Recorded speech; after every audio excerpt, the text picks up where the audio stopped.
الحمد لله رب العالمين، أشهد أن لا إله إلا الله وحده لا شريك له، وأشهد أن سيدنا ومولانا محمدًا عبده ورسوله.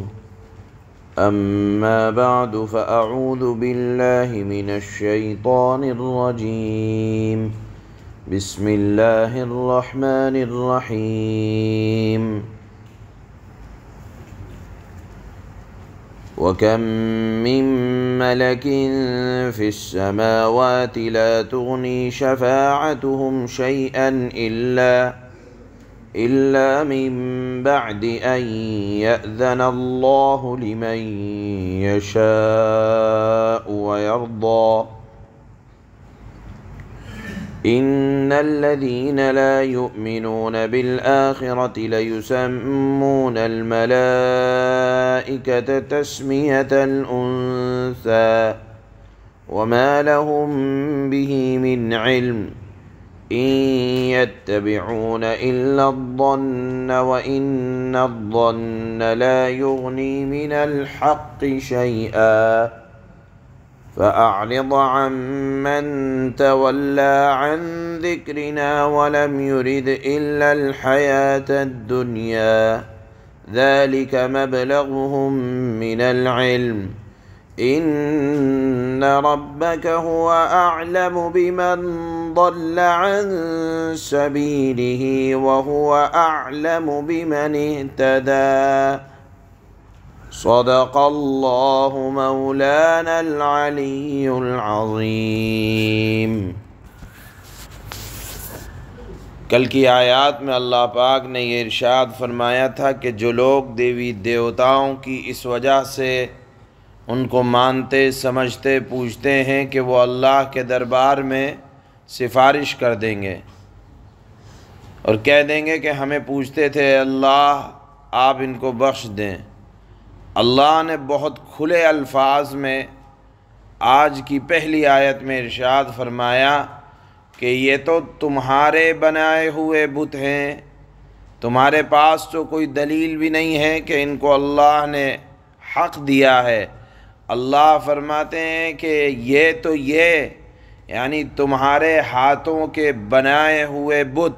جن کو تم اللہ کی طرف نسبت کر کے کہہ دیتے ہو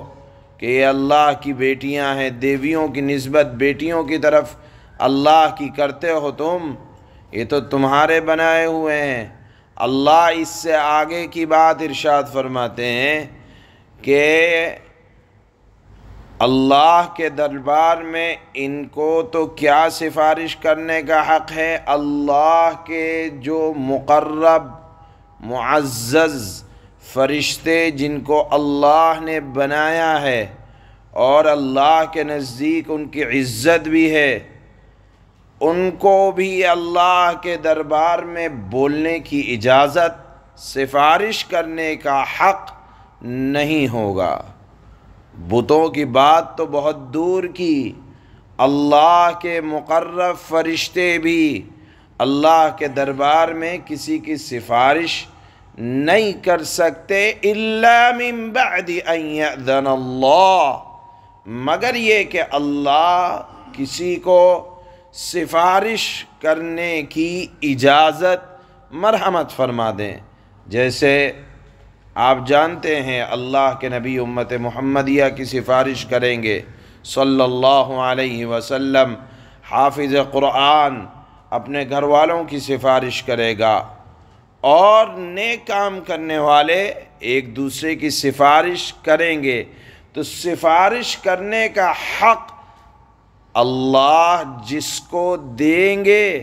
وہی سفارش کر سکتا ہے، ہر ایرا غیرہ اللہ کے دربار میں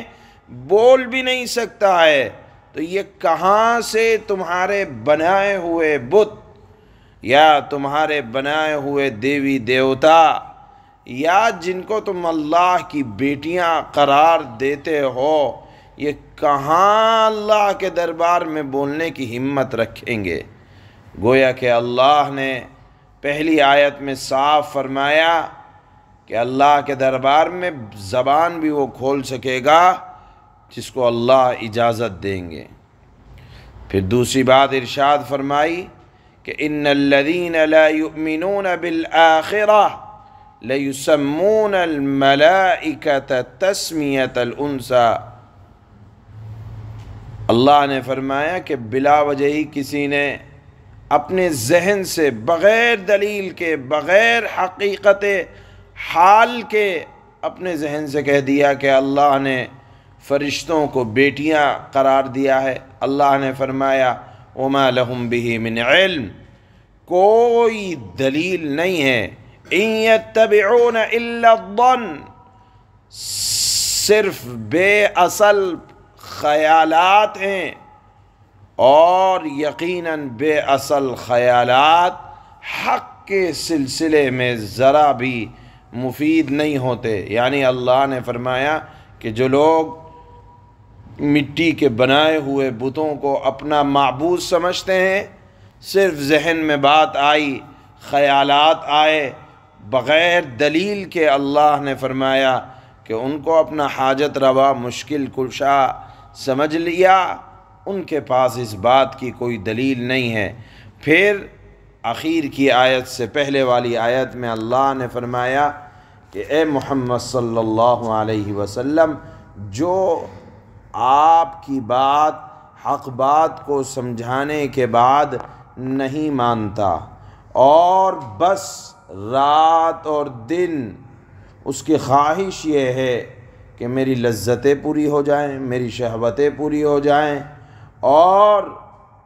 ہزار محنتیں اس کی اسی بات پر ہیں کہ میری بس دنیا کی زندگی اچھی ہو جائے، نہ حلال کی فکر نہ حرام کی فکر، اور بس محض جھوٹے خیالات۔ تو اے نبی صلی اللہ علیہ وسلم، اگر آپ کی بات، قرآن کی بات نہیں مانتے تو آپ اپنے آپ کو گھلائیے مت۔ فَأَعْرِضْ عَمَّنْ تَوَلَّىٰ، آپ اپنا خیال بھی ہٹا لیجئے۔ کس سے؟ اس آدمی سے جو ہماری نصیحتوں کا خیال نہ کرے۔ گویا کہ اللہ نے کھلے الفاظ میں کہہ دیا، جس کو اللہ کا خیال نہیں، اللہ کو اس کا خیال نہیں۔ اے نبی صلی اللہ علیہ وسلم، آپ توجہ بھی نہ دیں۔ گویا کہ نصیحت کرنے کے بعد آپ کا کام زبردستی کسی کو حق پر لانا نہیں ہے، اور جس کا کام صرف یہی ہو رات دن بس دنیا کی زندگی 60-70 سال اسی میں خرچ کر دیے کہ ہمیں زندگی کی سہولتیں مل جائیں، اچھا کھانا، اچھا پہننا، اچھا رہنا، سامان عیش و عشرت خوب مل جائیں، طرح طرح کی مشینیں ایجاد کر لیں، ایک سے بڑھ کر ایک اسلحہ تیار کر کے دنیا میں اپنی دھاک جمانے کی کوشش کر لی، لیکن اگر نہیں بنایا، آخرت کو نہیں بنایا، تو اللہ نے فرمایا آپ اپنی توجہ ہٹا لیں۔ یعنی جس نے دنیا کی زندگی کو اپنا معراج سمجھ لیا، اور سمجھ لیا کہ میں کامیاب اس وقت ہوں جب روٹی کپڑا مکان اچھا ہو جائے، اور آخرت کو نہیں سمجھا کچھ، تو اللہ نے فرمایا کہ اے نبی صلی اللہ علیہ وسلم، آپ پریشان نہ ہوں۔ اسی آیت کے تحت حضرت مفتی اعظم مولانا مفتی محمد شفیع عثمانی نے اپنی تفسیر میں لکھا ہے کہ قرآن نے یہ ان کا حال بیان کیا ہے جو قیامت اور آخرت کے منکر ہیں، لیکن آج افسوس کے ساتھ کہنا پڑتا ہے کہ بہت سے مسلمان لوگوں کے نظریات بالکل اسی کے مشابہ ہیں کہ چاہتے ہیں کہ بس ظاہری زندگی ہماری اچھی ہو جائے، آخرت بنتی ہے یا نہیں بنتی ہے اس کی کوئی فکر اور پرواہ نہیں ہے، تو اللہ کو بھی ان کی کوئی پرواہ نہیں ہے، اور درگتی اسی وجہ سے ہو رہی ہے کہ آخرت کے مقابلے میں جو لوگ دنیا کی زندگی کو ترجیح دیتے ہیں، تو اللہ نے فرمایا کہ اے حبیب، آپ اس سے اپنی توجہ کو ہٹا لیں۔ یہ بڑی اللہ نے باریک بات ارشاد فرمائی کہ دیکھو اگر دنیا میں قائم رہنا ہے اور اللہ کی خاص رحمت والی توجہ کو حاصل کرنا ہے تو دنیا اگر تھوڑی کم بھی مل جائے لیکن آخرت صحیح طور پر اللہ نے بنانے کی توفیق دے دی تو یہ بہت بڑا اللہ کا کرم ہے۔ اس مضمون کو اخیر کی آیت میں اللہ نے ارشاد فرمایا ہے۔ پہلی آیت میں اللہ نے فرمایا کہ دیکھو اللہ کے دربار میں بولنے کی بھی اجازت اسی کو ملے گی جس کو اللہ نے چاہا ہوگا، ہر کوئی اللہ کے دربار میں سفارش بھی نہیں کر سکتا۔ اللہ فرماتے ہیں وَكَم مِّن مَّلَكٍ فِي السَّمَاوَاتِ لَا تُغْنِي شَفَاعَتُهُمْ شَيْئًا إِلَّا مِن بَعْدِ أَن يَأْذَنَ اللَّهُ لِمَن يَشَاءُ وَيَرْضَىٰ۔ اور یعنی یہ دیوی دیوتا آسمانوں میں کتنے ہی فرشتے ہیں جن کی سفارش کسی کے کچھ بھی کام نہیں آ سکتی، البتہ اس کے بعد ہی کام آ سکتی ہے کہ اللہ جس کے لیے چاہے اجازت دے دے اور اس پر راضی ہو جائے، یعنی اللہ کی مرضی کے بغیر کوئی سفارش بھی نہیں کر سکتا۔ تو یہ من گھڑت خدا کیسے کسی کے بارے میں کچھ لب کھول سکتے ہیں؟ اللہ نے فرمایا ان الذين لا يؤمنون بالآخرة ليسمون الملائكة تسمية الأنثى، جو لوگ آخرت پہ ایمان نہیں رکھتے اور فرشتوں کو وہ